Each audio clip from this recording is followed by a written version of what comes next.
Welcome back, Heroclix fans. Today we are looking at the next keyword in this series, animal. It was chosen by a handful of you guys last time, so it was the keyword for this one. But again, for the next episode, drop which keyword you would like to see in the comments below, and that's what I will tackle next. And as always, I want to see your top 10 lists, drop them below as well. Starting with number 10, 10th spot, Dexter. Now, if you don't remember, this was the cute looking cat from War of Light. It was a red lantern.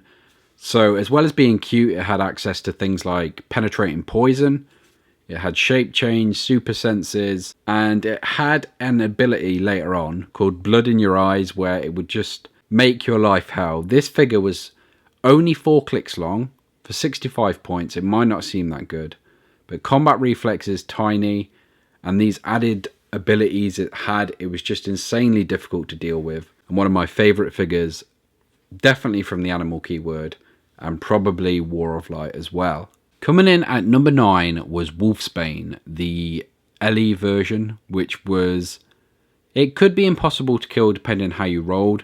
For me, it normally died straight away, but basically at the start of your turn you roll a d6, and then on a result of 3 to 4 you turn it to click 7, 5 to 6 it would be click 9. So they had different abilities. One had charge and precision with damage, the other had sidestep, blades with perplex. Now the thing was, when you take damage you roll again.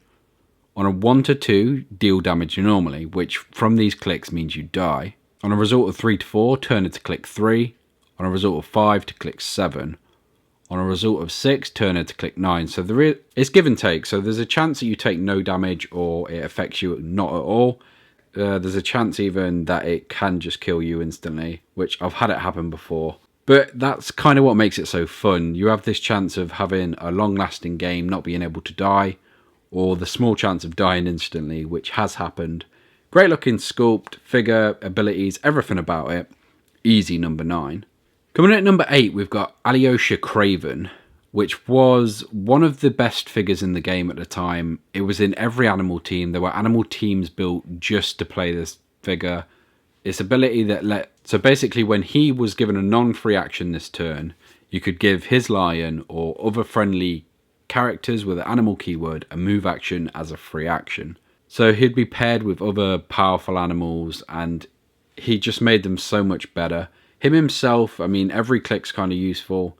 You've got perplex on them. Sorry, not perplex. You've got outwit. You've got flurry, charge, combat reflexes, close combat expert. A ton of really powerful abilities. He obviously had his pog as well, which just added to him. Great character. Massive in the metagame. When I was really into, well, I'm still into the metagame now, but this is when I sort of started with it, I would say. So this figure, great to use, but also a lot of history. Coming in at number 7, we've got Rat King from the original Teenage Mutant Ninja Turtles set.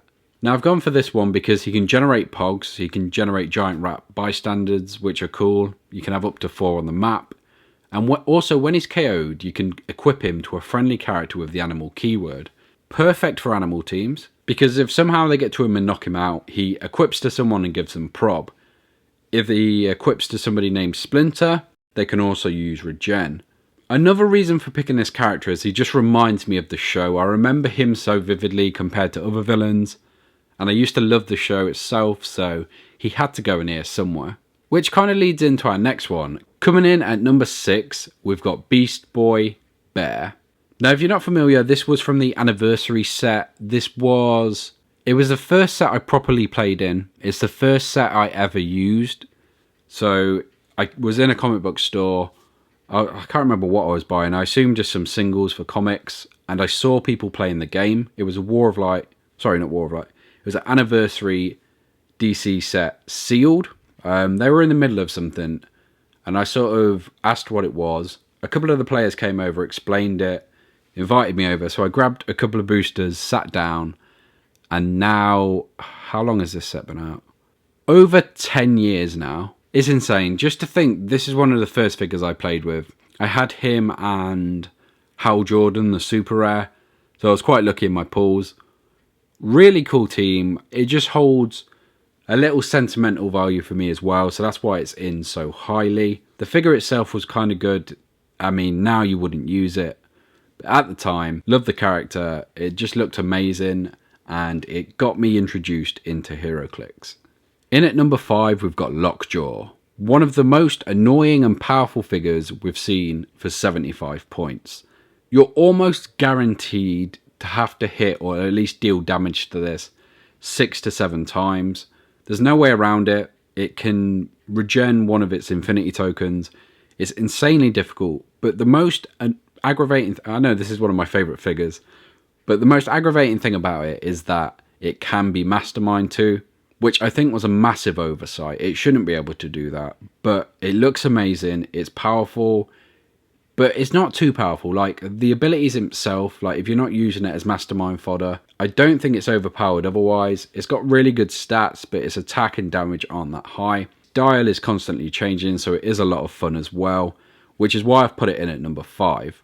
I'm also a massive Inhumans fan, so I've only actually just picked this figure up, which is kind of annoying because I do think it rotates this year or next.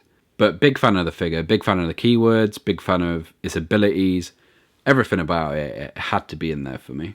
Coming in at number 4 is a figure I never thought I would see, is the Ghost Rider Connie X, where he's riding a mammoth. The sculpt is insane.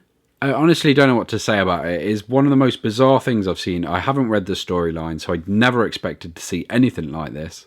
But I'm glad we have seen it because it's so cool. Its abilities are cool. It's fairly powerful. The thing is, for 300 points, it is not overpowered at all.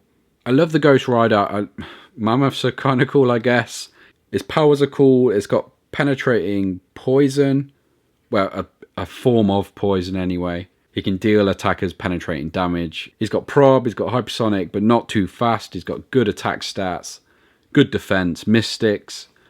I know mystics has been nerfed recently, but it's always been one of my favorite powers. Great keywords, just a great character in general, and easily an include on this list. Coming in at number 3, we've got Gorn. Not for the first time on this list, this character is chosen for reasons outside of the game, but also loving the figure and its dial. The original series of Star Trek was one of my favourite shows at the time. I rewatched it recently, I'm still massively in love with it. I don't think either of any of the other Star Trek series will ever take the place for me. Next Generation comes close, but this is definitely the one for me, and this is one of the most iconic fights, and I know there's not much to him, but it's a cool character, and it's one of my favourites. So when it was made into a Heroclix, I needed it. I still haven't got one. We didn't get much Star Trek stuff here, so it's really hard to get hold of, which is annoying considering he's number 3 on my list. I wish I had this figure. 10 clicks for 100 points with a protected heal and toughness to make him a little stronger and take more hits. This figure is begging to be given the Blood Axe or a Gauntlet or something. He's got such a long dial, he just needs more powers. And I would love to see that happen. Like, if I had one, I would try and build a team around him. He has got sort of low attack stats, which isn't good, but the length of his dial just makes him interesting. Something like a Venom Harness. He's not afraid of taking damage. He can heal it back up. There's just so much you can do with him. Such a versatile piece. But that is why he is number 3. Coming in at number 2 is the Serpent. Now this can be played at 1,300 points. It can be played at 600, 500, 200. It's got a fear dial. It's got an insanely long dial itself. Power Cosmic, 9 range, 3 targets. I'm not going to go through all the rules because I'm going to flash them on screen. There is a lot to this character, but I just remember how invested in Heroclix I was with Fear itself. I was attending every event. It was a little easier back then because the store I played at was playing at weekends for event stuff. Now it's not so easy, so I do miss quite a lot. But this was one of the high points in Heroclix for me. It was an incredible sort of roundup to all the months we had been playing. It was actually my brother who won it, but I can't remember what happened. I think he said he didn't want it, or I don't know, I can't remember. He maybe misheard, or something happened that somebody else took it anyway. But I wish we had that figure just as a statue, just to look at. It's one of the best, I probably would say the best sculpt we've ever had or ever will have in Heroclix. But there could only be one number 1, and my choice is Weapon X. I know he doesn't fit Animal perfectly, but he does have the keywords, so I had to put him in here. It's the one from Captain America where he's in his test tube, his fluid tank. It's iconic. It's an iconic scene for Wolverine, for one of my favourite characters of all time. And behind the Serpent, again, one of my favourite sculpts. Up there with the Captain America in the ice. Again, one that I missed out on and don't have, but absolutely adore this character. Its mechanic at the time was a lot of fun. It's not very competitive. I mean, you have to wait like 4 turns before he's free. But I will also never forget seeing this figure when I was playing the game, when I was buying boosters early on. At the time, Wolverine was my favourite character, and he's still one of them now. And for that reason, he is picked as number 1 on my animal keywords list. Now that's my list. Let me hear yours in the comments below. And again, suggest ideas for the next video, what keyword you would like to see. Maybe team building for certain characters. Any video ideas in general you might have. Coming up next week, I am at a WizKids Open on Sunday, so I'll have a result and report for you from that. Otherwise, drop in the comments below, and until next time,